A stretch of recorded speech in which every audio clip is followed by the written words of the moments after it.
Hello, and welcome back to another episode of the Mojito Movement. And today, I'm joined by another exceptional band, another favorite band of mine. So expect plenty of giddiness from me, as we had when I had Jarrett on. I'm joined by I'm not even gonna fuck around. Punk Rock Factory are here today, which is fucking insane. So before I get you guys to introduce yourself fully, we normally cheers the Mojito. I think you guys are rocking coffees, but I got straight up vodka. straight out of pocket. I mean, it would be impressive if it was. I mean, I wouldn't put it past him, bro. Well, this is true. This is true. I mean, you guys are rock stars, so it must just be drinking alcohol from the bottle, right? Absolutely. We do enjoy a drink, like. Excellent. So, yeah, before we dig into it, introduce yourselves. Let everybody know who you are and where they can find you if they don't know who you are currently. So I'm Peej. I'm the singer, rhythm guitarist, Punk Rock Factory. I'm Stead. I'm lead guitarist in Punk Rock Factory, and currently you can find me in my house. I'm currently at the car because of a mix-up with times. And when I say a mix-up with times, I mean I forgot. Yeah, me too. I just sat down to have my lovely breakfast, and then I saw the bulletin come through, and I was like, "Shit!" I do apologize. Like, we're supposed to be on a podcast. Like, fuck. I mean, it's rock and roll, right? It wouldn't be rock and roll if it wasn't a little disjointed and all over the place and a bit hectic. So in terms of obviously socials and what have you, let everybody know where they can find Punk Rock Factory and yourselves, should they not currently follow. If they don't follow, where the fuck have they been, firstly? But if they don't, where can they find you? Correct. I mean, we're on every platform as far as I'm aware. Facebook, Instagram, TikTok. We're just relaunching ourselves on X. We haven't used Excellent. it for but we thought it was about time we got back into it. Can't stay away forever, can you? But yeah, we do it. TikTok was our kind of big one, really, the thing that kicked us all off during lockdown. Everything kind of went off with the lockdown, and everything else kind of followed suit, didn't it? Instagram. Yeah, Yes. so I think that's a good place to start in terms of with yourselves. Like, how did it all come about? Because I sort of discovered you guys a couple of years back, and then the next thing I know, I'm watching you guys at Slam Dunk, and thinking, you guys are fucking sick. This is insane. Was it North or South Slam Dunk? South.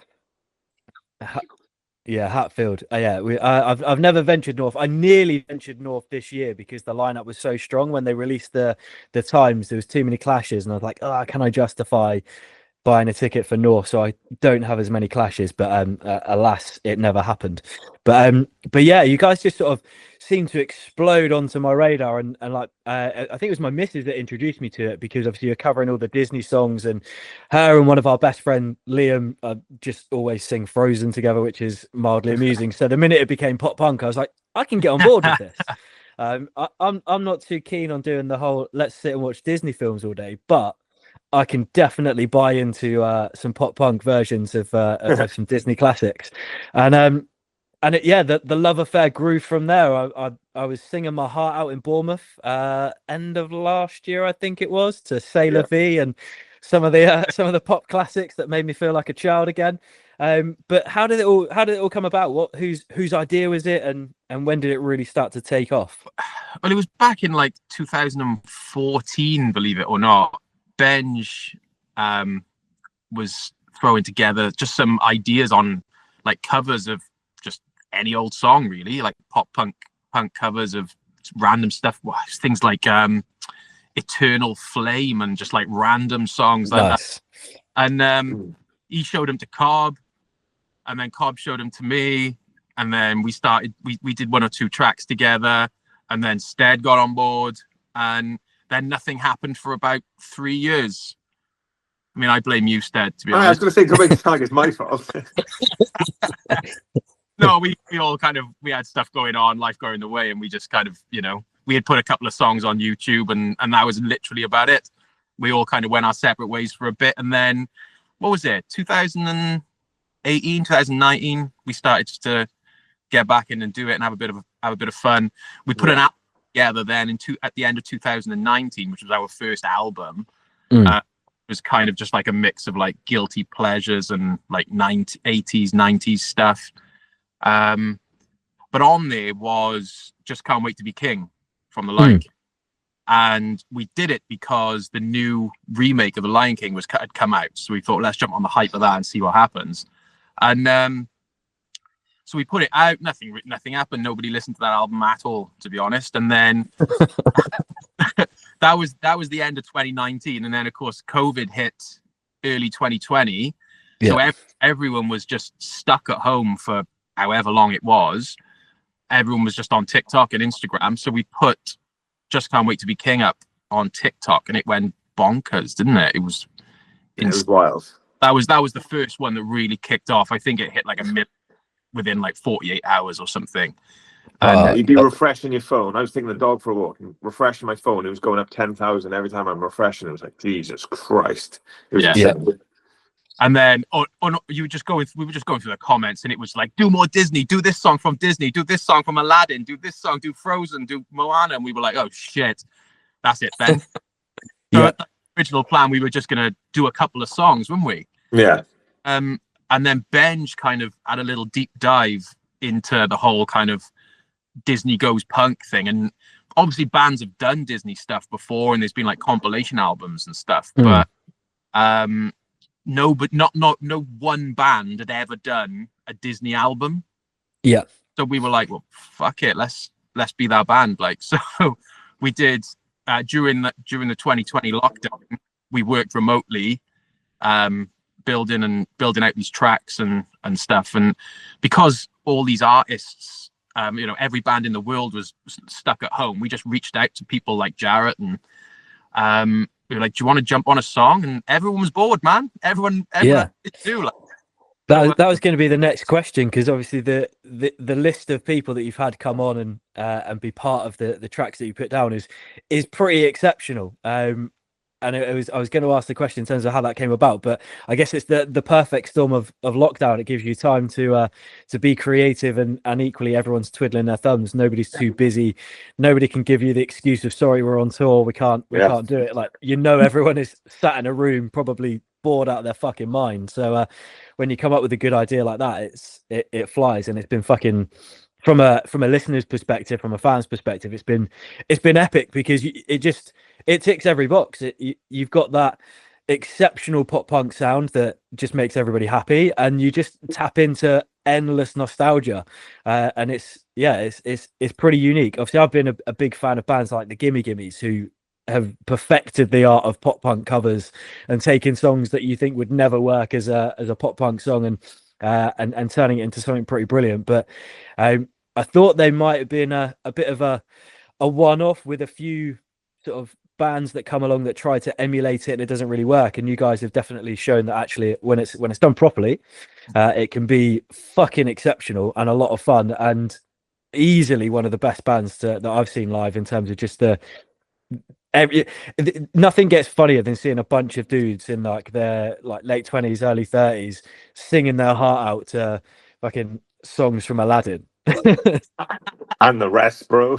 Yeah, go up with those ages, buddy. I mean, I'll take late 20s, early 30s, bro. I'll fucking take that away. Like, yeah. I mean, I'm only saying that I'm really young. I'm only 36, so you're still very, very early 30s, almost late 20s. So you're a young pup compared to us, man. Well, how old are you guys then? What's Don't worry about that. I am 41 years young.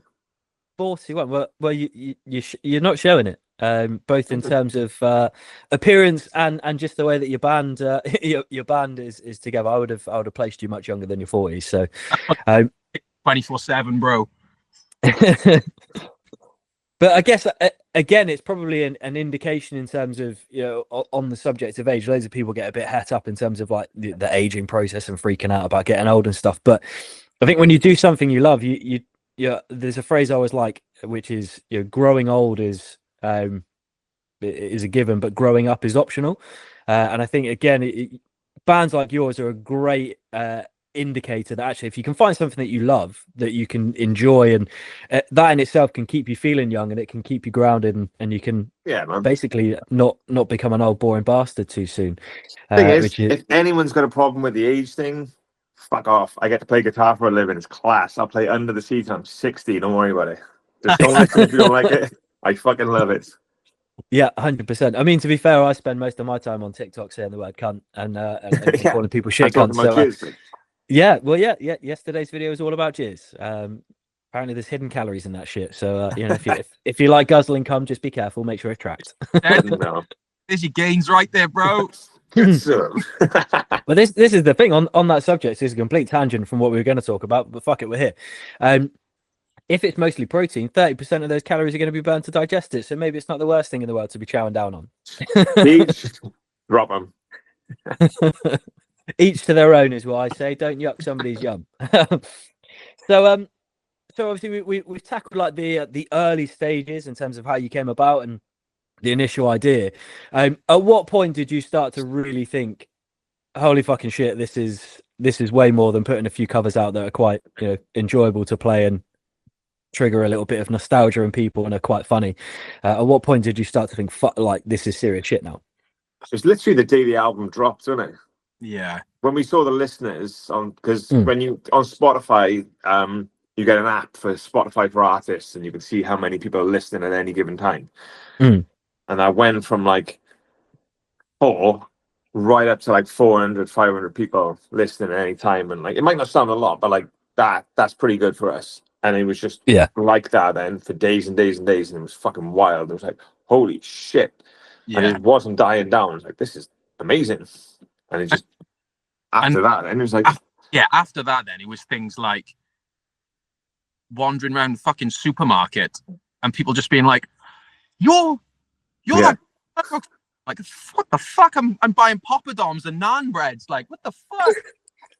I remember the first time it happened, you were in London. You just go from the tube stations, and he's texting, I just got a regulate boy. I dropped tube in Covent Garden. Me and the missus just in London for the weekend, just walking past, going to get some food. So just a guy and a girl walk past, and their faces just dropped, and he comes running over. I'm just like, what the fuck? I'm in fucking London, and someone knows who I am. This is fucking mental. Yeah. It's crazy. I've not experienced quite the rise to fame that you guys have, but I've had 2 occasions where somebody has recognised me from TikTok, and it's always fucking weird. Wild, yeah. Well, because they come up to you and you're like, what does this person want? You think you're like you start to get in defensive mode. You're like, what the fuck do they want? And they get their phone out, like, grab a photo. Like, yeah. You sure? Who do you think I am? Obviously with you guys it's different because you actually have achieved something fairly substantial, so makes a bit more sense. Still blows our fucking bro. Every time. Yeah, I bet. So things have really like escalated though, haven't they, over the last couple of years? Obviously headline tour last year that I came to see you at. You've got another few big things coming up this year. You're supporting Real Big Fish. Fucking hell, it's early. You're drinking 10 o'clock, bro. This is the thing. I've just got music on the mind. Bowl of the Soup, one of my favorite bands, in London at the end of the year. So how did that come about? I mean, we've stayed in touch with Jarrett since like 2020 when we first started talking to him.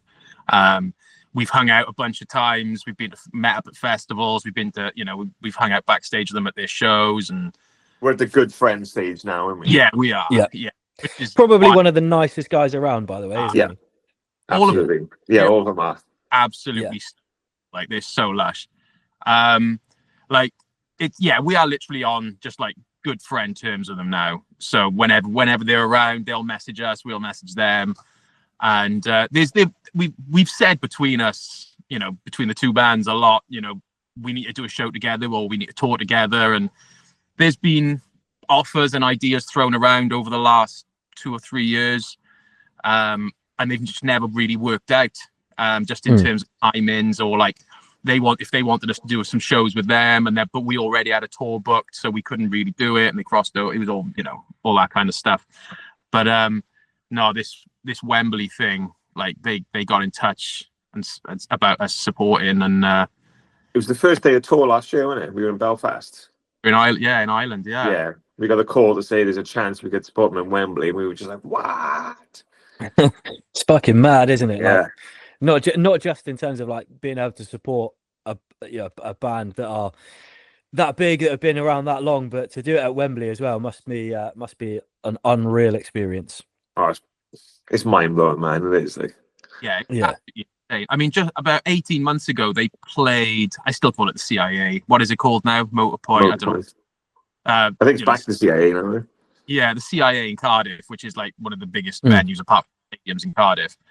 And Jarrett had messaged us and said, "Come and do a song with us. Get on stage with us," because it's like our home and stuff. We were like, "Oh my god, this is sick!" So we went and did Phineas and Ferb. Amazing. And in front of like 8,000 people in our hometown, and like that for us, that was a moment. Like that was like, oh my god, this is absolutely bonkers. And the amount of people that we had texting us after the show, just be like, I just saw you on stage with Rolling Pursuit, it was fucking wild. And but it shows how nice they are. Sorry to cut you off, but like just how selfless that was. It wasn't like Peej come up and sing. It was like the whole band. So they just fucked off stage. We took all their instruments, didn't rehearse for it, and they just let us play a song in front of 7,500 people just because they're mates. It was like, that was fucking, that's, to me, that was the coolest thing about it. It was like, why would you do that? It makes no sense. Yeah, I completely get it. And I had a similar thing with Jarrett and the guys. So they headlined Bournemouth, was the last night of their last tour. And that was a few weeks after I had Jarrett on the podcast. And he said after, we were chatting after the podcast, he said, mate, we'll catch up for a beer when we're over. And I was like, well, I'm coming to see you in my hometown. He was like, yeah, we'll grab a beer. And it's one of those, I was like, he's just being nice. But he went out of his way and he took me and my missus backstage afterwards. We hung out, had a few drinks, had a few chats, got a few photos and stuff. And again, you just sort of sit there like, this guy doesn't need to do it. He doesn't need to do this kind of stuff. Like, he's a genuine legend in the field of, of music in general, not just the punk rock scene.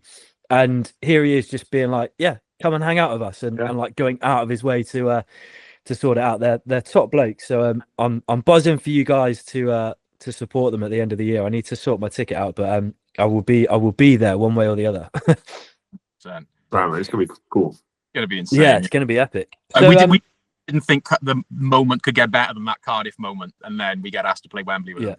Yeah. Wow. Yeah, that's a proper pinch me moment there.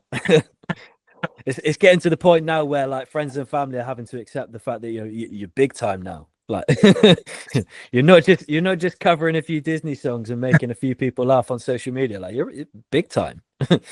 you're playing Wembley. That was a weird transition for me because like my missus has never like been into any like alternative bands or anything, like into Westlife and huge bands. So the gigs that she's goes to is always like arenas or huge shows. So when I was like, I got a first headline tour and it was in front of like 300 people or 250 a night, she's like, really? You quit your job for this? Like, I was like, trust me, it's gonna work out. And now obviously she's seen us play bigger things, but it's been such a gradual rise. It's not like the whole first album thing, that was kind of overnight. It was like, oh, this is wild. But then the growth in the band has been so gradual. It's like it's been nice, and we still can't believe it. Like, but none of it's gone to our heads. We're just very grounded with it all, and we know exactly how lucky we are and what we've got. And we're very grateful for everything. And do you know what though? Like, part of that kind of goes back to Jarrett a little bit, because like seeing how they are and how humble they are and how cool, like you said about just like bringing you and the missus backstage and stuff, and like we like to think that that's how we are. Like, we're really great. We just, and like we want to take everyone along for the ride, like, because it's so insane. Like any of our friends or anyone that we know or anyone that we can bring along to experience this stuff that they would never experience otherwise, like it still blows my mind. So to be able to bring other people into that, we fucking love it, man. That's like paying it back, and you've grown up, your whole life, like wondering what it's like behind those doors, and when they go off stage, like what happens back there, and what happens before the show, and what's it like when the lights go down, and it's like, and then now we're experiencing, it's like, you said, we just want people to experience that with us, and like little things, like our mates, friends that we've been friends with forever from school and stuff, and they want to come to the shows and that, and you're like, bro, come and check the tour bus out. It's like, yeah, that's mad, man. we're on a fucking tour bus, man. It's just like stuff that like a couple of years ago we would have been desperate to have a look at. What's it like being on a tour bus? What's it like? We did, didn't we? When we went to see in Swansea. Yeah. And Matt Stocks was like, Matt, I've never been on a tour bus before. He's like, come on in, I'll show you. Yeah, and but I think it's really important. Like, and I think it's awesome that you guys are echoing the approach and the humility of people like Jarrett, on the basis that when it comes to being any form of public persona, your rise to that fame, that level is dependent on other people. It's not something that you can just cultivate yourself and generate yourself. And I think it always frustrates me when bands sort of get to that level where they think they're better than like their audience. And you see it every now and then, and it proper goes to people's heads, and they have really shit interactions with fans and stuff. And you kind of think, well, yeah, you might be at the absolute top of the wave right now, and you might be feeling like you're untouchable, but ultimately the only reason why you're there is because a lot of people like supported you and bought into you and what you were at a point where no one else knew true. Like who you were. And I think it's so important to remember that. And something I've seen over the last couple of years with a few of the bands that I've seen, is some of the bands that have been around a lot longer, you're starting to recognize on stage that they appreciate how much of a significant thing it is that 20-30 years later people are still coming to their shows and still paying to see them. Offspring were one at Slam Dunk last year when they headlined, that they were just constantly like almost in awe of how many people turned out to see them. It was the same when we saw Bullet in Cardiff last year.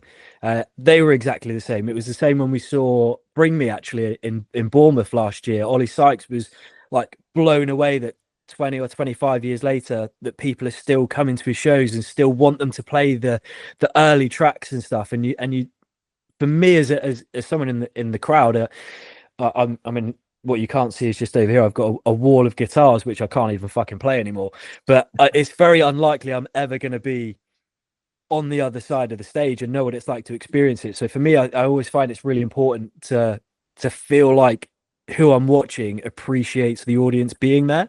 And it's something I've always got from you guys. Every time I've been to see you guys, it's like the interaction with the audience to me is so important. I hate nothing more than when bands come on, play their songs, barely fucking talk, and then like fuck off again. And you're like we're here to enjoy it too, you know. Like it must be great fun playing your music, but at the same time, like we're here for some fun too. Some of the best shows we've done though is when you get that energy back. When Peej has got when Peej's on fire and he's got that banter with the crowd and the crowd are loving it. When they're in the palm of his hand, that's some of the best shows we've done. Like we can play shit and no one cares because they just feel like they're in it with us. Like like we're trying not to play shit, man.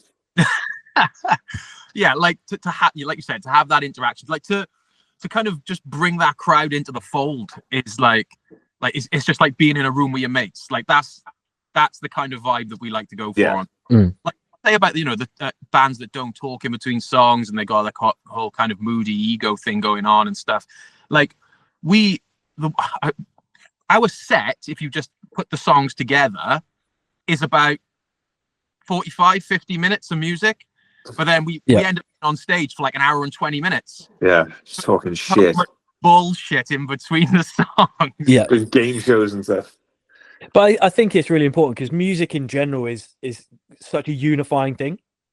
Like the different genre communities that you get, like the different scenes that you get, everyone from the audience perspective, it brings people together. It creates camaraderie. Like you only have to go to a festival and stand in a field of loads of people you've never fucking met before, and a good song comes on and suddenly you're all best mates.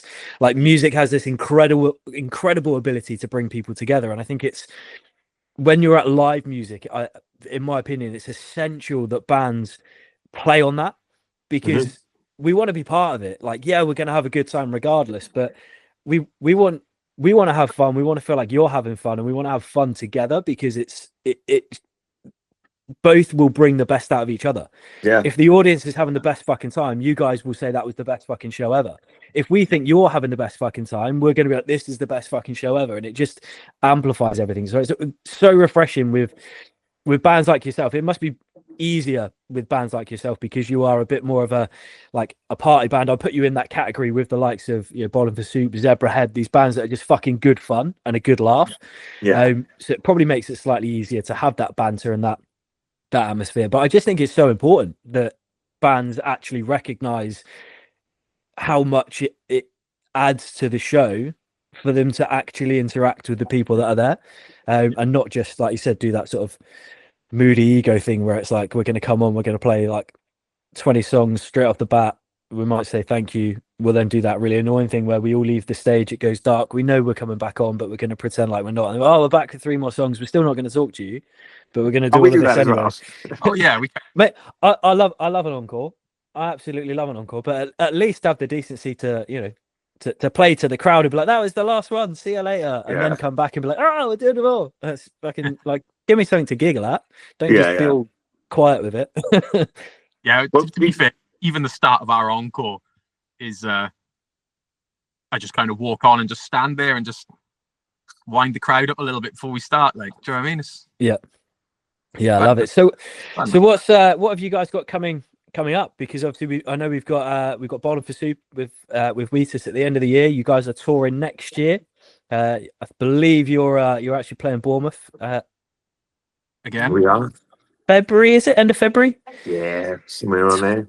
Like 27th. Yeah, 26th or 27th, I think it is. So what's the future looking like? What's the roadmap?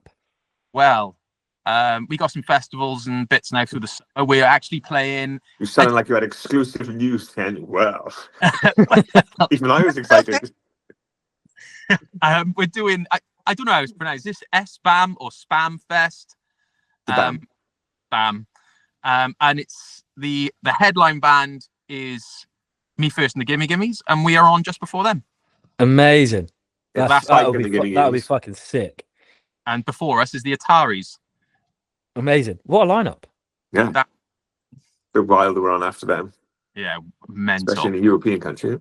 Yeah, that's a crazy. Hey, we'll take it. And then November, just into December, we are going to Australia and Japan. Those tickets. Is anyone watching from Australia or Japan? Tickets are now available. Link in bio. If you need any help on that tour, by the way, if you need anyone to make mojitos or training programs or anything, I'm available. I can come along. I mean, security maybe less so, because if I'm also making mojitos, I'll probably be the most lax security person you've ever encountered. So who needs security? Yeah. So plenty of stuff going on. Are you guys working on new music in terms of your own music, or is it still staying strictly with the covers side of things? I mean, it'll be covers. Yeah. Like at this stage, there's been so much talk about originals and stuff, but at this stage, it's like it's gonna muddy waters. It'll definitely split the crowd. So it's like, why fix what's not broken? Like, if we ever did cover originals, it would be under a different name. Yeah. But there's loads to talk about it quite often about doing it. Whether it be a secret project, we'll be blatant about it. Don't know, but one day maybe. Yeah, it must be one of those sort of double-edged swords, because obviously, again, as a musician, you guys are all exceptionally talented, so the desire to put your own music out there must be pretty high. But at the same time, like you said, if it's not broken, don't try and fix it. And when the people are demanding more covers, it's that double-edged sword in terms of wanting to kind of tickle the artist in you and satisfy that, but also I think the way we approach the songs is kind of like, as soon as you get the drum track, it's, even though the song's already been written, like, we try and put our own spin on it. So it's no different if we were in an originals band and Peej sent me a chord progression. He's like, put a riff over that or something, and I'll put a riff over, and it's like, right, we'll do a melody over that and make some banging harmonies. Like, we have got creative license on these songs that we make conscious effort to do that, to make it far from the original, but still got that hook that people are drawn in by it. Yeah, but vocally, everyone knows how they go and what the melody goes, but like the music is completely open to interpretation as long as we're not playing it in the wrong key. Like, yeah. And I think that's the beauty of not doing just like straightforward covers. The fact that you're a pop punk band, so it's never going to be a direct cover of the song. And I think that's what people love about it, is the fact that you know what song it is and you recognize it, and there's enough there for that nostalgia to kick in. But it's also, the first time you hear it, it's a completely new experience because it's a completely different take on the on these incredibly well-known songs. So I'm glad that you said that it's pretty much covers from here on out, because it's what I'm all about. Have you guys got plans in terms of where you're going to tap into next when it comes to the covers? Yep. Well, it's funny you say. I mean, I can't tell you what it is, but always planning. We're always planning ahead. Obviously, we haven't long released the most recent album, which is the kind of 90s pop stuff. We've been in talks with what we're going to do for the next album. We've come up with a concept, and we have literally within the last 2-3 weeks started throwing a plan together for it, trying to throw some song ideas, and yeah, it's the wheels are in motion for the next album anyway. No. Should be a good one. Yeah, Love it. Really Love good. it. Well, I'm very excited. So forgive any naivety that comes across with this next question, but when you're a covers band, does that tap into your own earning potential? Because are you having to like just pay a fuckload out in royalties to be able to cover these songs? Or we don't really know how much we are missing out on, because we go through a distribution company. Yeah. So it's like we go through DistroKid, so we just upload the song, the writers, the producers, all the people who are involved in it, and then once the streaming numbers come through, we just get the money through them. So we don't actually see what's being deducted.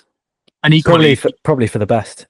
Yeah, I mean, equally, we've never been in a band as successful as PRF is with originals, so we don't know how much we could be earning. So yeah, I guess yeah, it's one of those. Yeah, it's probably one of those nice situations in terms of your ignorance is bliss on that perspective. You're making enough money to be nice and happy and comfortable and feel like you're getting a good enough reward for your efforts without having to worry about what you're potentially having to say goodbye to in order to put the music out. But I guess again, when you look at the success that you've had and the way things have progressed over the last few years, it's probably a price that everyone would be more than happy to pay. I think if somebody said to you, I think you say 2014 when you first sort of started theorizing and putting ideas together, I think if somebody said to you then that you'd be in the position that you are now and the only expense that you'd have is having to pay a little bit in royalties for the music, I think you'd have probably bitten anybody's hand off at that opportunity. When I first joined, I genuinely thought it was going to be at most I get a couple of quid a month so I could buy a couple of bottles of red wine or whatever. That's what I genuinely thought. I'd still work full time. I can't remember what it was from, but I think it might have been like YouTube or something, because we had like a viral video on YouTube early on. And I think we earned like 130 quid or something. We were like, freaking hell, like 100 quid. Yeah. It's fucking wild. Way. Ordered some pizzas. Yeah. Straight down the spa. That was literally, we were so excited over like 130 quid. Wild. It's so cool, man. I fucking love it. I love it. Yeah. And I think when you love what you do, everything else becomes a bonus. Everything else becomes a bonus. I get, obviously, people that have listened to the podcast and listened to previous episodes and have followed me know my backstory, but I walked away from a pretty well paid sales job to become an online coach and basically swear a lot on social media. Nice.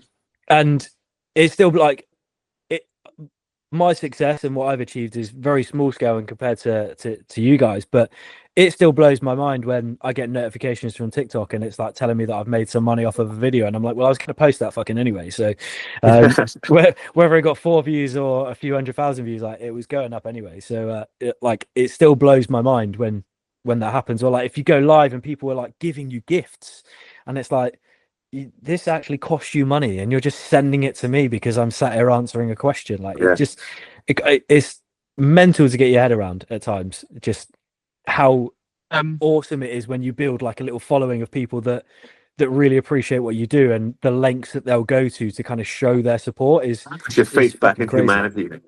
It's a bit of a relief as well, though, isn't it? When you quit that job and the money does actually come in. Like, I'm stuck for this. Yeah, I probably had a slightly different experience to you guys, because obviously your band started to really take off in lockdown. I went fully self-employed. I left my job in the December in 2019. So the start of 2020, I was like, yep, this is great. This is really good fun. And then the world closed and I was like, sweet. That probably would have been good for online coaching, though, surely. Yeah, it definitely helped. I made a catastrophic error that I had 3 pricing plans, and because loads of people were uncertain about their job, I allowed people to downgrade at the start of lockdown. So I maintained all my clients and lost about 2/3 of my income in the process. So I was like, oh, this is fun. But yeah, I mean, it's you either sink or swim in those situations, and thankfully here we are, however many years later. Feels like it was only 5 minutes ago, but also feels like a fucking lifetime ago at the same time. Yeah, it's weird, isn't it? But yeah, so one of the things I wanted to ask about, because obviously you guys that you again started 2014, had that massive sort of semi-overnight success, coupled with obviously then that gradual sort of rise to where you are now.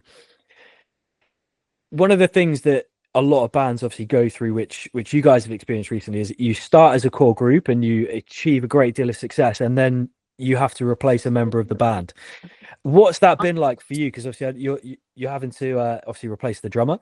Was that something you expected? Was it a bit of a shock? And then how does that impact and affect sort of moving forwards?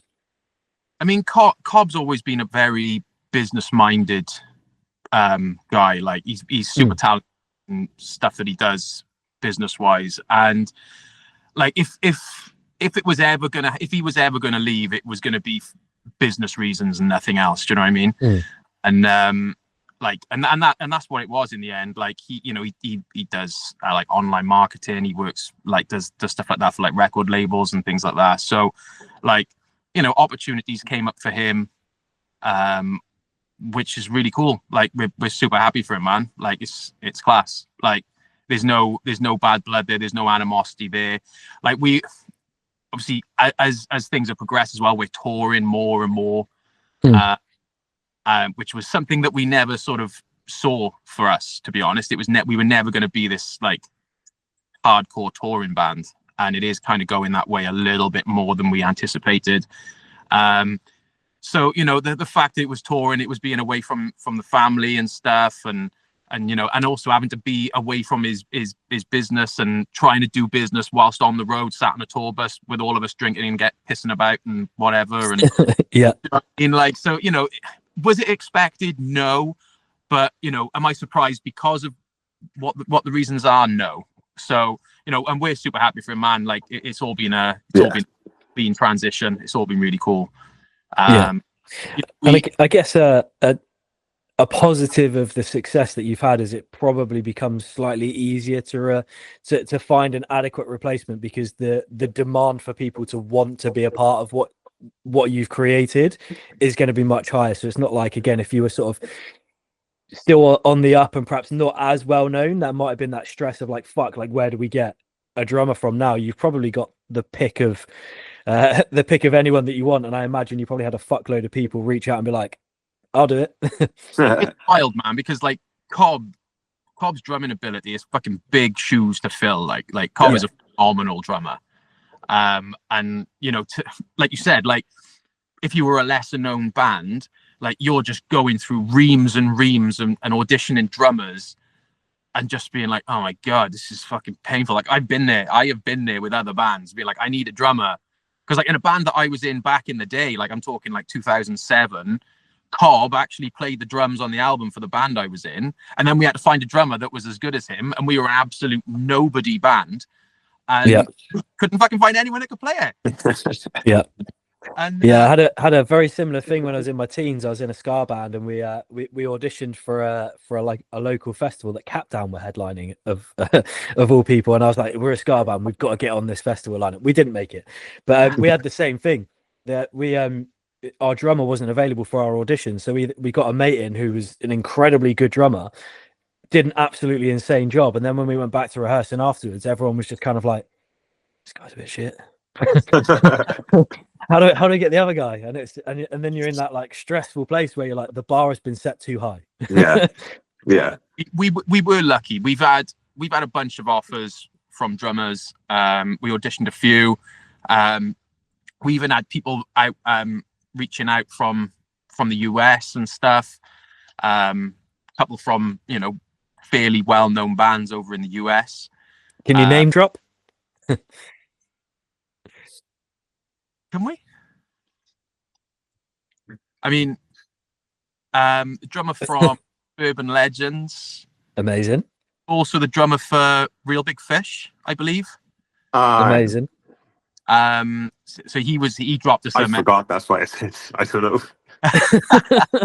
He dropped us a message to be like, if you need me to help out, just give me a shout. Like, oh fuck, that's cool. Like that must be one of the most satisfying things ever, though, when bands that are that well known, that well established, are reaching out and being like, hey guys, if you need anything, let me know. Like, what a great place to be. Like, we're friendly with Mike, who's plays in Death by Stereo. Like, we're good mates with him. Like, he would happily jump in for us if we needed him to. Like we've had a couple of cool offers, like, but we've ended up finding someone. I mean, because of the way that the band is, it's very much run as like a business now rather than a traditional band. So rather than, we were toying with the ideas of, do we bring someone on full time as a full time member? Do we go down the route of session players and stuff? We found someone, a guy called Jake, and he's fucking sick, man. He's so sick. His full time band is a band called Creeper. Oh, okay, yeah. And great band, like, and he's an absolute machine. Yeah. And like, we've done 3 shows with him now. Yeah. Headline Teddy Rocks with him. And it's just getting better and better, isn't it? Yeah. Yeah, he's dialed in now. Yeah, absolutely. That's really good. Absolute machine. And like, people are commenting as well, just being like, fuck, this guy's good. Like, yeah. Like, it's not so much just playing the songs either. It's like the intuition on stage, like knowing when Peej is done with talking and to, like, start the next song and stuff, because we're on, we've got backing tracks going. So it's just the way he's just like seamlessly done that now. He's dialed in and and that's the thing that I think a lot of people overlook when it comes to live shows, particularly when it comes to like headlining in particular. It's not just a case of, can you play the songs? It's everything that goes with it. It's the production, it's the entire show, and it's being able to fit within that and have the right energy and what have you. So I'm glad that you guys have managed to sort something out. Just to pick up on a point that you raised, I'd love to kind of get your thoughts on it. You said the band is kind of managed and run more like a business now. Is that something that you view in a very positive way, or sometimes do you actually feel like it would be better to be able to run it more like a traditional band and to view things as a traditional band? Because again, I guess it's that issue with success is you get to a point where it has to become more of a business and more strategic, and there needs to be more planning and forethought, and it can't just be a little bit off the cuff. Or do you kind of miss the rawness of the past? I don't think we could run it any other way. Yeah. It's always kind of been run the way, like, not a lot has changed really. It's just, it's hard to explain. It's kind of more, I don't know, what am I trying to say? Yeah, it's always like, it's always been the same kind of thing. Like, we'll always get together at the same things, but then now there's just money involved, and it's, the thing is, though, like, as and things, labels involved. Yeah, as things get bigger, like, we always kept it very insular. It was always just us. Like, we ran it, we dealt with everything. We brought on Neil, our manager, to kind of deal with the back end stuff, because he's a great manager and he's a good friend of ours, and he's absolutely class. But like, even now, though, even down to the socials posts, all the replies on socials, that's us. Like, we still do that. We don't have people running our socials for us or anything like that. like. I think that's really important because again, too many pages in general, irrespective of whether it's music or influencers, get to a point where they just get somebody in to run their socials. It's so impersonal. Yeah, the interactions just die at that point. Like that was one of the big things in terms of when I reached out to you guys about coming on this. Like I was blown away that I got a response. I was more blown away that you were like, yeah, let's fucking do it. And then like getting it put in, like these things, like they will never stop being amazing to me. Like the same when I reached out to Jarrett and I was like, I'm doing a new podcast. We'd followed each other since I saw him in London last year. Had like the odd little back and forth response to stories kind of thing. Nothing like no real detailed chats. And I just reached out. I was like, look, I want to do an episode on mental health. And because he's such a pioneer for it, it's like, I want to get you on and I want to talk about everything. And he was like, yeah, mate, we'll do it. Let's make it work. And I was just, that was one of those like pinch me moments. I was like, this is someone who I've essentially idolized from a musical perspective since my like late teens, probably early teens. And he's not only taken the time to respond, he didn't say no. Yeah. And then and again, it's the same with you guys. I reached out and I was like, you don't ask, you don't get. And I dropped a message across to Aaron as well from Zebrahead, and I was like, mate, I want to get you guys on. I'm trying to sort that out as well. And it always blows me away when people still manage their own socials and their own pages and actually take the time to respond. So I think it's a massive, for as long as you can get away with doing it, the benefits of doing it are so significant, because obviously for me, I've reached out and it's more slightly from a business perspective than a personal. But if you respond in the same manner to anyone that messages you, there's going to be a lot of fans that will mean fucking absolutely everything to them, getting a message back from people. And I've had it in the past where you drop a message to somebody you've been to a really good show and you just send a message like, that was fucking incredible, and then it doesn't even get read, it doesn't even get seen, and you just kind of it sort of brings you back to reality. You go, oh yeah, I'm just like one person in a pool of however many. Whereas with you guys being really responsive and really active on socials, I think that's fucking awesome. And it just again, it strengthens that community. We do miss stuff like DMs, especially like they'll because if you don't follow each other, they go into requests and stuff, and don't always check those, and we miss stuff. So like we do miss stuff. So like if people have messaged us and we're not intentionally ignoring you, I'm really sorry. Yeah. Or we'll be on our way to stage or something, or we'll be in the van doing like working on something else, and we've read it. It's like, all right, okay, remember that, and none of us will remember it. Like being on. We got there in the end. but yeah, I think the one of the messages I think is really important to always come back to is that you guys really like illustrate just in the way that you are, is that and we touched upon it earlier, is the fact that you are very very respective and very aware of the fact that your audience dictates your success, and I think it's such a big part of the music industry that probably gets overlooked by a lot of people, because again, money starts to talk, but you start to operate in bigger circles, more successful circles, you get elevated, and a lot of people sort of allow that to feed their ego. And one thing I've seen from you guys is that, from a fan's perspective, it looks like a pretty meteoric rise that you've had.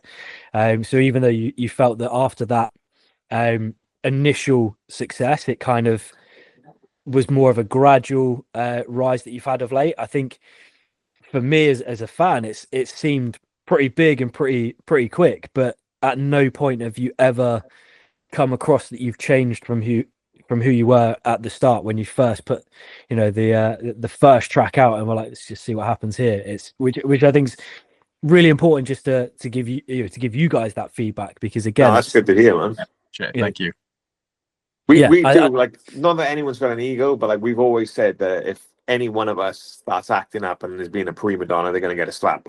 You're not doing that. Like this, we've been gifted this opportunity. Like we don't take it for granted. If you're gonna start throwing your ego around, you can fuck off. Like, yeah, who's been slapped the most so far? No one. None of us. Because we know what we got, man. I mean, we're 40 years old and we're getting to do what we've dreamt of as kids. Like, so we know like this is special. Yeah. And none of us got egos anyway, so we're just not like that.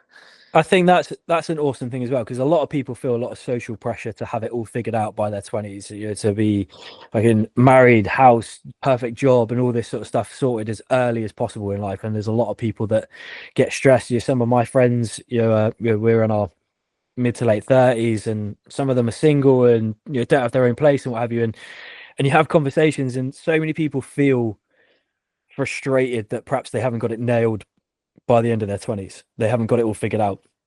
I went self-employed at the age of 32, and completely changed career. And I don't think I've achieved anywhere near what I want to achieve. So I don't feel like it's, I've achieved like the success that I want yet. So, for me, it's still a work in progress. But again, I think just your story again will give a lot of reassurance to people, whether it's in the music industry, whether it's pursuing whatever passion they've got. You don't have to have it all figured out by your 20s. You don't need to be, you're the equivalent of like your Blink-182s where you're 18, 19 and seeing this meteoric rise. Like, success can come at any point. And when it comes, if you've gone about it in the right way and you've put the right work in, that success can be sustained and keep growing, and things can change pretty quickly. Because I imagine you potentially felt from 2014 to 2020 that it was, you were doing something that you enjoyed, but like you said before, it might make you a couple of £100 here and there that you can go and get some drinks in and have a few pizzas and be like, that was a great experience. And then suddenly you're now in this situation where you're planning tours to Australia and Japan and headlining festivals and all the other stuff. So I think it's a really positive message to people that are listening, that actually, if you've got a passion and you're good at it, like, fucking stick with it, keep going. Like, even if it's not your main focus at the time, just like, don't give up on these things, because anything can change in a minute, particularly with social media, for all the shit that social media provides in terms of giving a voice to those that probably don't deserve it or shouldn't use it. It does give the opportunity for people like yourself and who are working hard, who are fucking talented, to get recognized far quicker than if you went the old school route and had to do 10 years of gigging and touring and traveling around and doing little support gigs in the hope that and the thing is, as well, someone else is doing it as well. So it's like, if you stop, they've now got less competition. So how bad you fucking want it? Like, just keep going. And if you love something, go after it, because someone is right next to you in the same pace in the race as you, like, and they're going to beat you if you slack. Like, but if you want it, keep going. Yeah, and most people end up giving up on what they're trying to achieve because they think they're doing worse than they are. So if a lot of people are going to have a perception of, oh, it's not working, and give up, 9 times out of 10 in this sort of space, in this sort of arena, longevity is what generates success. It's hanging in there on the basis that if there are going to be people giving up because their perception of how it's going is that it's not working, well, the more people that drop off, the greater opportunity you then have as an individual to capitalize. So again, it feeds into that in terms of just fucking persevere. Stick with it. That man, absolutely. So one thing I always like to sort of talk to people about is, because obviously, my business is social media. You guys obviously exploded thanks to social media. There's a lot of positives that can come from it. I always think it's important to reference and speak about, obviously, the fact that there are downsides, there are negatives, there are frustrations and things that can come about from social media. Have you guys experienced the less pleasant side of things, the hate, the comments and shit that can come? And if so, like, what advice can you give in terms of how you've handled it and how you deal with it? We handle it in the best way possible, didn't we? We get it all the time.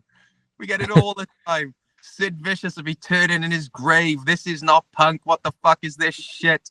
Check their hard drives. Check these boys' hard drives. We get it all the fucking time. What do? We take all the negative comments and we make a song out of them. Love it. Absolutely love it. When did we do that? About 2-3 months ago? Oh, it's longer than that. Was it? Yeah. It was last year, I think. Was it? I think so. No. We put it out. Was it? Well, we put it out within the last few months anyway. Yeah. We haven't released it on like Spotify or anything, but it's on socials. fucking banging. Some of the And it fucking happens so often. We actually named it negative comments part 1, I believe. Yeah. Because there's so much more to go through. 100%. But it just goes back to what we said, like that we know what we've got. We know our age, and we know what music we play for a living. Negative comments, don't worry about it. It doesn't affect us in the slightest. Like, we laugh about it every time, man. Someone starts calling us fucking pedophiles. We take a screenshot and send it to each other and laugh about it. Like, do you know what I mean? It's like, like, shut up, boys. Like, don't worry about it. Like, we're not. It's fine. We're just 40-year-old men having a laugh. Like, about it. Come to the show and you'll see. Like, we do our best to put on a good show. We try and play our instruments pretty good. Like, we try and give back. Like, if you don't like it, that's fine. Just go that way. But equally, for every negative comment or bad comment that we have, there's 10 positive. Yeah. And I think what you focus on is what you see. So again, if you put your energy into responding to the positive comments, your experience of social media will be far more positive than if you only ever focus on the negatives. And I think it's always important to recognize the fact that it's very, very rare, if not damn near impossible, that anyone doing better than you will attempt to bring you down. So 9 times out of 10, the people that are slagging you off for the cover that you've done or the style of music that you play, it's probably just people who feel very fucking insecure about their own lack of action and their own situation, and the fact that they're not doing something they love. They are not making a fucking good living and building a massive following and having great success by singing songs from Disney classics. It's mad though, the negative comment thing. Like, I was listening to a podcast yesterday with Conan O'Brien, and it was Dave Grohl, Chris Novoselic, and Steve Albini, and they were talking about the Nirvana and Outro recording process. And they must be when the box set was coming up, because it was in 2023, and they started talking about like this bad review they had when Pat Smear first joined. Chris Novoselic knew what paper it was and who the journalist was, and there was another one that they had, and he could like reel it off, and the other two were like, how the fuck do you know that? And it stuck with him so much, having this negative review in the paper. And Pat Smear was like, well, we were shit, don't worry about it. But like, it's just mad how some people can just focus on that and that'll stay with them. And like Peej said, for every one negative comment, there's millions of ones that, absolutely like praising us. It's like, don't worry about those negative ones. I don't think there's ever been any negative comments where we've gone, oh my god, is there? Like, there's never been a negative comment that's really like taken us back and upset us. Do you know what I mean? The only time it would, if something had happened and then we were portrayed in a wrong light of how we dealt with the situation. There was something happened in the show at the merch stand. I won't go into it just in case it starts it back up again. But it was completely like wrong was what the person was saying. And I even had video evidence to say like, look, this is not what happened. And it wasn't even that bad, but the way he was like being portrayed, it was just like, Jesus Christ, like, you're lying. You are lying through your teeth. Complete misunderstanding. And but it was a lie, wasn't it? Well, they said we said stuff, and it was like, what the fuck? Like, we try and be the nicest guys you'll meet, and we try and make time for everyone, and then to get a throw back in your face, it's like, oh, fuck off. Yeah, I forgot about that. But to the point, though, that was probably the only one. To the point that where we even went back through the footage from our videographer from that night to pinpoint the moment that it was supposed to have happened, to see what happened and hear what we said. Yeah. Like, we were like, that doesn't sound like something that we would say. And to the point, and I think that's an important point on like negative comments, is to assess the fact of, is it a comment that's negative but reflective of what you've put out, and therefore is it justifiable? So again, with my own content, if somebody's having a go at the content that I put out and the message that I put out and suggesting that what I've said is incorrect, well, let me go and investigate it, make sure it is. If it was incorrect, you know what, I'll address it. If it wasn't, cool, no worries, it's a misunderstanding. Or is it just a personal attack? Because if it's just a personal attack, then it carries absolutely no weight, because that just means that they didn't appreciate your content and what you put out, which is fine. That's not your target audience. We're never going to please everybody, but if we can create an environment where those that we do please, we can do it to the nth degree and create a die-hard community, then fucking great. If you don't want to be part of that community, that's fine. And if you want to call us a cunt because you don't feel part of it, also fine. But that's the kind of stuff that you don't need to worry about. If it's a warranted piece of feedback that requires, like you said, to go back through, check everything. Did this happen? If it did, how do we resolve it? Perfect. Yeah. But nine times out of 10, negative comments on social media are just people that have got very pathetic lives where they probably live in like a basement in their parents' house and they're sick of hearing their mum get railed by a different bloke every day, and they're like, "Oh, I'm gonna call you a pedo. That'll make me feel better." Like, and they've forgotten about even writing it by the time we've got worked up over it. It's just like, oh, don't worry about it. Just 100%. Boys, it's fucking boiling in my car, right? So I've had to crack the door open. So if it gets noisy, let me know and I'll shut the door, right? No worries. I'm getting redder as this goes on. Fucking boiling. Look like the you're window's on the run. just magnifying. Come out with a tan. Well, funny if I was just about to go for a sunbed and then instead text me. Literally not even lying. Can I turn this round? I don't think I can. But there's a sunbed shop I'm about to go to. There you go. That's the life. That's the life. When you make it as a pop punk band, your Tuesday mornings are sunbeds. Can't be pasty anymore, bro. Can't be pasty. And that right? I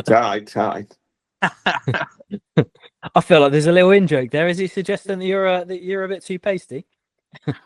Well, when I stood next to him, I am. Yeah.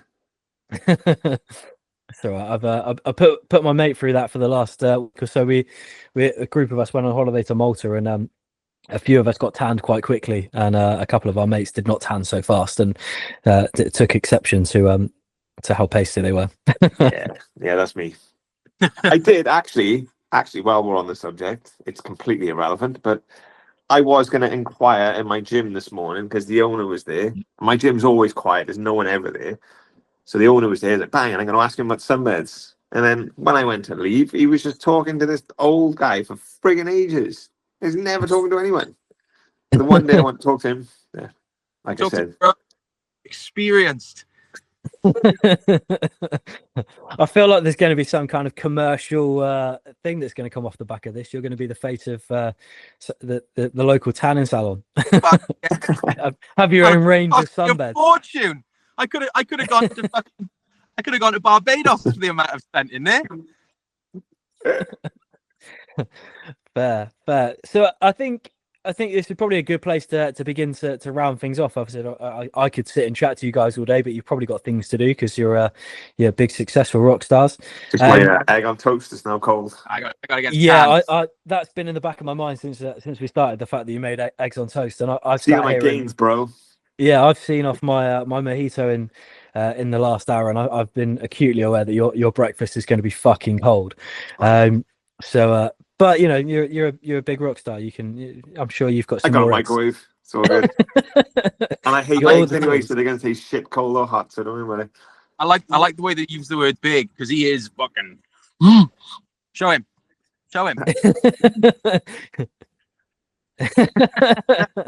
I mean, that's just going to boost the YouTube views. Absolutely, you're welcome.